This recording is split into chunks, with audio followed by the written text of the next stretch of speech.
You see, I have these skills to show the way. I have the passion to see you succeed. I have a simple teaching way that's helpful and that takes the complex and makes it a little easier to understand.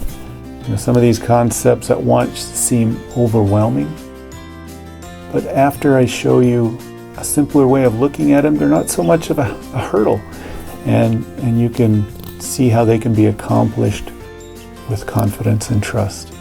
Here's just one overview of how to create a piece of jewelry, from a simple drawing to a finished piece of jewelry. All right, I'm going to give you a quick rundown of how to take a piece from a drawing to a finished piece. I'll just kind of overview it, give you the grand scope. Right now it might seem like it's pretty overwhelming, but actually the steps, if you break them down, they're pretty easy to do. So first you would take a drawing, a sketch, something that you have designed, and it's in your mind. You put it on a piece of paper and you say, how am I going to take this and turn it into a piece of jewelry? So we'll take a drawing. This is your drawing. You sketched it out. We'll take this and we'll scan it, and we'll shrink it down to a size, that we want to work with. So what we'll do is we'll take this with some scissors, we'll cut it out, and take it and cut it out, put it on a piece of tape, and then we'll tape it to a piece of wax. Now when I start wax carving, sometimes I'll actually start with a big block of wax. Works pretty good. And then just cut out the portion that we need. Like on this piece, that's what I did. I cut that out, and then I drilled a hole in the center of it. I want to make a ring out of it, so I cut the hole through the center and reamed out the inside of the hole to match the ring size that I want. You can also purchase some pre-cut ring pieces that are already cut out. You just chop off the size that you want and then start carving on that. On the carving, I've got a series of carving tools, all of them that I've made, and looks like there's a bunch of them there, but usually I end up working with about 3 or 4 different types. So you'll kind of get the feel of a tool that works good for you, and just take like this and then just start carving and grinding. Sometimes you can use your Fordham with different bits to make it go a little quicker, or sometimes you just take a file and just start filing. I've got a series of wax files as well. I've got a series of wax files that I use, and they're all different shapes. They're all pretty much the same cut. And then I've also got the main file that I use, which is it's a half round on one side, flat on the other, and one side is more aggressive than the other, and the other side is less aggressive, so it works pretty good.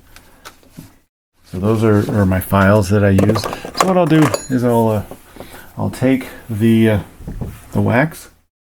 There's other colors as well. You can see this one's a green one, and just start cutting away, grinding, filing, getting it down to the shape and the design that I want. And once I've done that,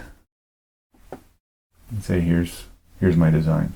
So I've got my design pretty close to where I want it. I can whittle around a little bit more, but pretty much this is the design that I want. So I'm going to take this and I'm going to cast it into silver. So the first thing I want to do is put a sprue on the bottom of it. Take some sprue wax and melt it to the bottom of it. I'll use a wax pen to do that.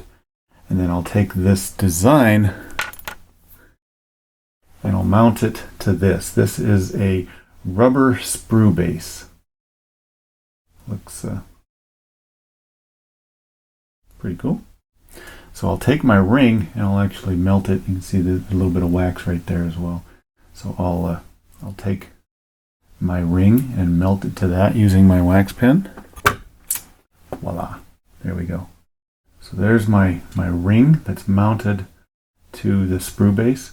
And in casting, you can do more than one ring. I've casted 100 pieces at one time. So you're not limited to one piece. You can do as many as you want, as long as they fit in the can. So once I take this, then I'll take what's called a steel can or a flask, and I'll take that and I'll put that around my rubber sprue base. So you can see that it just it holds that. You can see that piece that's in there. Now what I'll do is I'll take this and I'll mix up what's called casting investment. It's similar to like a plaster of Paris or something similar to that. You mix it up and it turns liquid. You pour it in here, pour it all the way up to the top, and then you let it sit for a number of minutes, and it actually hardens into almost like simple concrete, or it's actually the consistency of like chalk, but it's like plaster. And what it does is it encases this rubber, or not the rubber, but it encases this wax piece in that plaster. So then I can take this, once that's done, I'll take my rubber base off and it'll break off here. So this wax design is inside this plaster. I'll take this can and I'll put it in an oven, and I'll raise up the temperature slowly, and I'll stop at different levels, but actually get up to 1,350 degrees Fahrenheit. And what that will do will melt out that wax and completely eliminate the wax. It'll vaporize it, and so I'll have this plaster, and it'll actually have a hole in the center, a cavity where my ring used to be, and now the ring is gone. It's been burned out, but I'll have a hole there. So then I'll take my sterling silver or whatever I'm going to be using, and I'll melt that with, you can use a number of things, torch melt.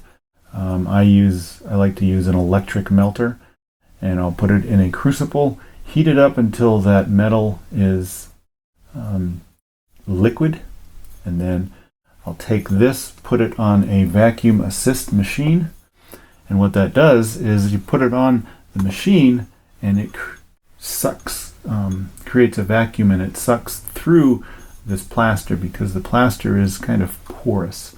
So it'll actually help to fill. So as it's sitting on that machine, it's pulling this way. So when I pour the molten metal in the hole that's left from the wax that I used to have, the vacuum is actually pulling that metal to help fill that piece. That's one way of doing it. It's called vacuum assist casting. Another way is centrifugal casting. You can take this and you put it in a centrifugal caster and you wind it up, or it's electric. There's two different types, and you put this can in that wound up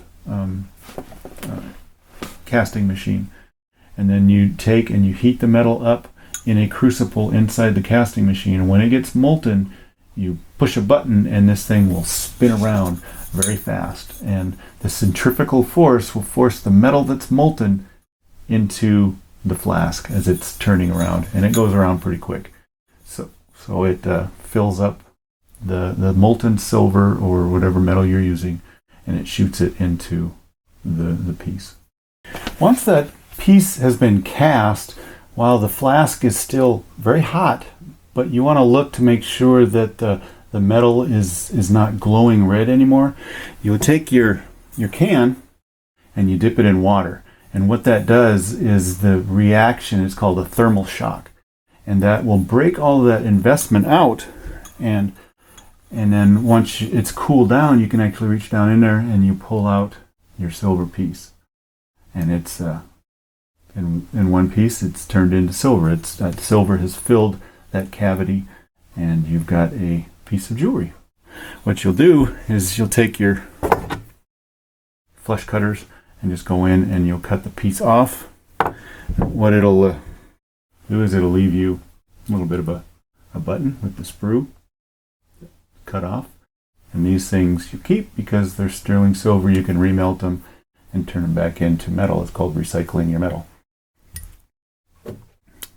Again, here's a tree that had close to 100 pieces on it, and so it's kind of limitless as far as what you can do. Once you have your piece, you'll cut it off, and you'll see there's a little bit of leftover metal there. You take this to your grinding machine, and you'll grind that flat, or you can use a file. You can go in and file it flat. You can either take it through a series of tumblers or just take it to a polishing machine. Polish it up nice, get a nice shiny piece of jewelry. So that's kind of a quick overview on how to take your design from your mind, this thing that you created in your mind, writing it down on a piece of paper and capturing it on wax, casting it into metal. Once you have it finished, you can actually take a mold and make a mold of that, and then you can reproduce that over and over and over again. It's kind of like when I was talking about the model making that I've done in the past. You take your finished piece and you make a mold of that, and then you can inject wax into that mold over and over and over again, hundreds and thousands of times. And then it's the same thing. You take that wax, you mount it up on your sprue base, you invest it, and you can cast it. So instead of casting one piece, now you're casting hundreds of pieces. So that's how you can reproduce your design over and over. That's just kind of a quick overview, but that's some of the things that I'll be showing you in the future. Many of those processes that I just overviewed are not as complicated as once seemed.